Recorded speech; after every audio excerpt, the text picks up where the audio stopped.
দর্শক স্বাগত জানাচ্ছি 24 ভয়েসের পক্ষ থেকে। আমি আব্দুর রহমান হীরা এবং এই মুহূর্তে অবস্থান করছি আমরা বিয়ানীবাজার উপজেলায় খাসা গ্রামে রাজা কালিদাস পালের বাড়িতে। রাজা কালিদাস পাল কে ছিলেন আমরা বিস্তারিত জেনে নিব। রাজা কালিদাস পালের উত্তরসূরি যারা আছেন এই বাড়িতে আমরা তাদের কাছ থেকে জানব।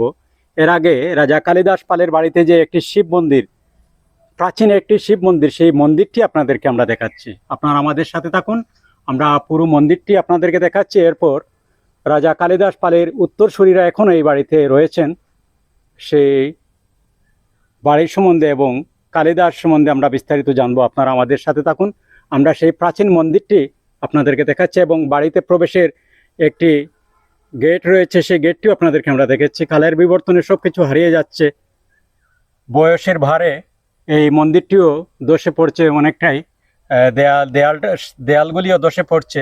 আমরা যে অংশটুকু এখনো ঠিকই আছে সেই অংশটুকু আমরা দেখাচ্ছি, আর এই অংশটুকু এখনো কালের সাক্ষী হয়ে দাঁড়িয়ে রয়েছে।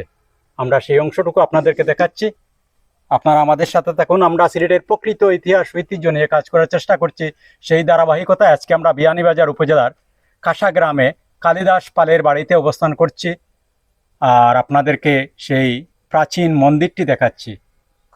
আমরা আরেকটি বাড়িতে প্রবেশের একটি গেট দেখাচ্ছি আপনাদের।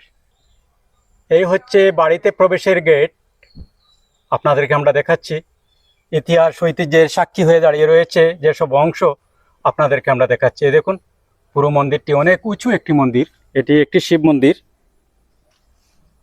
রাজা কালিদাস পালের বাড়িতে এই মন্দিরের অবস্থান। কালিদাস পাল কে ছিলেন আমরা বিস্তারিত জানার চেষ্টা করব। কালিদাস পালের উত্তরসূরিরা এখনও এই বাড়িতে আছেন।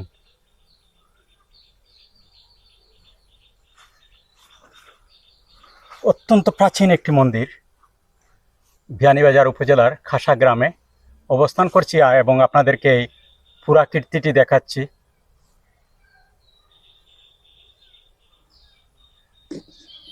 আমরা প্রবেশ করছি বাড়ির ভিতরে। বাড়ির ভিতরে প্রবেশ করার যে গেট, সেই গেটটি আপনাদেরকে দেখাচ্ছি। প্রায় 5 ফিট চওড়া হবে এই গেটের, চুন সুরকি দিয়ে নির্মিত গেট আপনাদেরকে আমরা দেখাচ্ছি। আমরা প্রবেশ করছি গেটের ভিতরে, এই দেখুন গেটটি আমরা দেখাচ্ছি। এই হচ্ছে কালিদাস পালের সেই ঐতিহ্যবাহী বাড়িটি। শুধু চিহ্ন রয়েছে বাড়ির, আর কোনো কিছুই নেই। বাড়িতে অনেক দালান কোঠা ছিল, একসময় সব এই দালান কোঠা ধসে পড়েছে, শুধুমাত্র এই মন্দির আর এই বাড়িটি রয়েছে। আর বাড়িতে রয়েছেন কালিদাসের উত্তরসূরিরা। দর্শক, আমরা স্ক্রিনে যাকে দেখছি তিনি হচ্ছেন কালিদাস পালের উত্তরসূরি, এই বাড়িতে এখন আছেন এবং বর্তমান প্রজন্ম। 24 ভয়েসের পক্ষ থেকে আপনাকে স্বাগত জানাচ্ছি। আপনি যদি একটু আপনার পরিচয় দিয়ে কালিদাস সম্বন্ধে যদি বিস্তারিত বলেন, এবং বাড়িতে যে স্থাপনা দেখছি আমরা একটি শিব মন্দির, এই শিব মন্দির এবং বাড়িতে একটি গেট রয়েছে ইতিহাস ঐতিহ্যের সাক্ষী, এগুলো নিয়ে যদি আপনি বিস্তারিত আমাদেরকে বলেন। ধন্যবাদ। আমার ফ্যামিলির পক্ষ থেকে 24 ভয়েসকে প্রথমেই আমি ধন্যবাদ জ্ঞাপন করছি। এই বংশে আমার জন্ম হয়েছে বলে আমি আমার লিজকে আমি দৈন্য মনে করছি, যে এই ফ্যামিলিতে আমার জন্ম হয়েছে। আমি এই বাড়িতে এই বাড়িলা এই বিয়ানীবাজার, তো প্রথমে বিয়ানীবাজার নামটা ছিল না।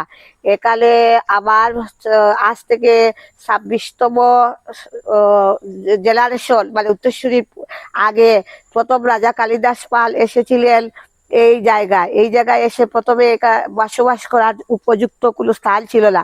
তাই তিনি নদীপথে তার কিছু সৈন্য সামন্ত নিয়ে তিনি প্রথমে এসে পালকুলায় বসতি স্থাপন করেন। পালকুলায় বসতি স্থাপন করার পর প্রায় 50 বছর একালে থাকার পর আমি যেকাল থেকে কথা বলছি এই বাড়িতে আসেন। এসে প্রথমে তিনি কি করলেন, লাগা কুকিদেরকে উচ্ছেদ করে একালে একটি বসবাস করার উপযুক্ত একটা স্থান নির্মাণ করেন। সাথে সাথে ওই যে তিনি তার যে কিছু লোক নিয়ে আসছিলেন, এদেরকেও তিনি এই আমাদের এই পার্শ্ববর্তী একটি গ্রাম যা বৈরাগী বাজার নামে প্রচলিত, ওই গ্রামে ওনাদেরকে বসবাস করার জন্য একটা স্থান নির্ধারণ করে দেন। এবং এই যে বিয়ানীবাজার জেল, এইটাকে লাগা কুকিদেরকে উচ্ছেদ করে একটা পরিবেশ, বসবাসের একটা পরিবেশ স্থাপন করেন এবং বসতি স্থাপন করেন। অদ্যাবধি আমরা এই রাজা কালিদাস পাল ধরে 26তম জেনারেশন আমরা এখন বসবাস করছি। দিদি, আমরা শুনেছি এই বাড়িতে অনেক স্থাপনা ছিল, এই স্থাপনাগুলো ধ্বংস হলো কিভাবে? এটা কালের বিবর্তনে প্রথম যে 1947 ইংরেজি থেকে এটা মানে কালক্রমে এটা ধ্বংসের পথে যাচ্ছে। আমাদের বাড়িতে ওই যে এখানে আমি দাঁড়িয়ে কথা বলছি, এই জায়গায় ছিল আমাদের টঙ্গিগড়, তারপর ছিল দুর্গামগড়। এই দুর্গা পূজা হতো প্রতি বছর, জাঁকজমকপূর্ণ ভাবে হতো। আমার দাদা বিরজালাল পাল চৌধুরী উনি মহিষ বলি দিতেন। তারপর পাকিস্তান হওয়ার পর কালের বিবর্তনে এই যে প্রজাসত্ব আইন উঠে যাওয়ায় মানে সম্পত্তিটা একটু ধীরে ধীরে ধীরে ধীরে নিম্নগামী হলো। এইভাবে চলে চলে চলে চলে চলে চলে 1971 সালে স্বাধীনতা যুদ্ধের সময় আমাদের সমস্ত ঘর দুয়ার, এমনকি আমাদের বসত ঘর পর্যন্ত, এই আসাম প্যাটার্নে ঘর ছিল আমাদের বসবাসের জন্য। আর এই যে মন্দিরটা দেখতে পাচ্ছেন, ওটা ছিল আমাদের পূজা অর্চনার জন্য। মহাদেব পূজা হতো, দুর্গা পূজা ওই দুর্গা মন্দির হতো। আর একটু মানে মহিলারা তো একটু ছিল, পর্দাশীল ছিল। পর্দাশীল মহিলারা কি করতো, ওই দোতলার উপরে দাঁড়িয়ে দাঁড়িয়ে এই পূজাগুলো দেখতো, মহিষগুলি দেখতো এবং আনন্দ উপভোগ করত। কালের বিবর্তনে এইগুলি এখন প্রায় একেবারে বিলীন হয়ে যাচ্ছে। আপনাদের বাড়ির সামনে একটি দিঘি রয়েছে, দিঘির নামটি বারোপালের দিঘি বলা হয়, বারোপালের দিঘি নামে পরিচিত। এই দিঘি নিয়ে যদি আপনি একটু বিস্তারিত বলেন। এই আমাদের যে দিঘি, এইটা সিলেট টু বিয়ানীবাজার যাওয়ার যে মেইল রাস্তা, ওই রাস্তার সামনে এই দিঘিটা। এই দিঘিটা প্রথম ছিলেন রাজা কালিদাস পালের চতুর্থ পুরুষ রাজা বারাণসী পালের নাম অনুসারে এই বারোপালের দিঘিটা হয়। এই বারাণসী পাল উচ্চারণ করতে মানুষের তৎকালীন যুগে বারাণসী উচ্চারণ করতে মানুষের একটু কষ্ট হতো, আমার মনে হয় যা কষ্ট হতো, তাই তারা বারাণসী না বলে এই বারোপাল বারোপাল বলেই এটা এখন এই বারোপাল নাম বলে এটা এটা রেওয়াজ পড়ে গেছে। প্রকৃত অর্থ হচ্ছে এটা হলো রাজা বারাণসী পালের দিঘি। উনি খনন করেছিলেন প্রজাদের স্বার্থে। এই আধুনিক যুগের মতো তো যে টিউবওয়েল কি ফিল্টারাইজ এ সমস্ত কিছু ছিল না, তাই প্রজাদের পারিবারিক কাজে যতটুকু দরকার সেইটুকুর প্রয়োজন মিটানোর জন্য উনি একটা দিঘি খনন করেন, যা 1440 একর ভূমির উপর অদ্যাবধি বিদ্যমান আছে। তাহলে দেখুন, বারাণসী পালের তৈরি দিঘি, যাহা বারোপালের দিঘি নামে পরিচিত।